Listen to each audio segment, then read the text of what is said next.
সকাল সকাল উঠে ঘর ঝাড় দিয়ে মুছে নিয়েছি। এরপর ব্রাশ করে নিলাম, স্নান টান করে এবার পুজো করে রান্না করতে হবে। আর আজকে একটু তাড়াতাড়ি অফিস যাবে, তো সেই জন্য তাড়াতাড়ি স্নান টান করে পুজো দিয়ে দিলাম। সব রান্নাই হয়ে গিয়েছিলো। এবার ওর টিফিনের জন্য ভাবলাম একটু ঘি দিয়ে পরোটা বানিয়ে দিই, সেটাই বানাচ্ছিলাম। আর ওদিকে ওকে খেতে দিয়ে দিয়েছিলাম।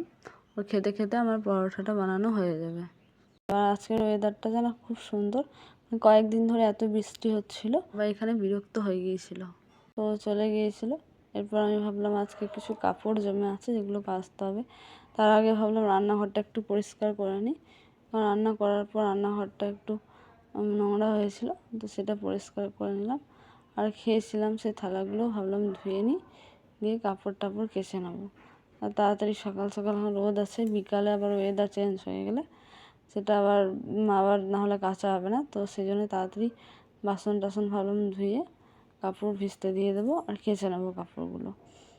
কারণ এত কাপড় আমার হয় না, বললাম না কয়েকদিন ধরে বৃষ্টির জন্য কাপড়গুলো জমেই ছিল, একদমই কাচা হয়নি। আর এমনি ডেলি একটা দুটো হয়, তো সেটা কেচে নিই, সেরকমভাবে কাপড় জমে না।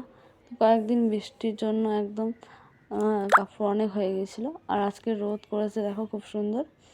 আর বলা যায় না বিকালের দিকে যদি আবার বৃষ্টি চলে আসে, সেই জন্যই ভাবলাম সকাল সকাল কাপড়গুলো কেচে মিলে দিই। রুমে এসে একটু ফ্যানের তলায় বসে ভাবলাম জামাটা আয়রন করে দিই, কারণ কাল আবার অফিস পড়ে যাবে। আর সকালের দিকে এতটাই চাপ থাকে কাজের, মানে সকালে উঠে তো রান্না বান্না করলে ঝামেলায় থাকে অনেক, সেই জন্য এখনই করে নিলাম। আর করে তারপর ভাত খেয়ে নিলাম। আর ভাত খেয়ে একটু আরাম করেছিলাম, তো দেখছি 4:30 মতো বাজে। উঠে ভাবলাম ঝাড় দিয়ে দিই, কাপড়গুলো শুকিয়ে গেছিলো, তো কাপড় তুলে এনে একদিন বৃষ্টির জন্য বাইরে একদমই বেরোতে পারিনি। আর আজ বৃষ্টি হয়নি, সেই জন্য ওয়েদারটা ভালো আছে, তাই ভাবলাম একটু বাইরেই চুল টুল আঁচড়ে একটু ঘুরি। আজকের ব্লগটা এই পর্যন্তই।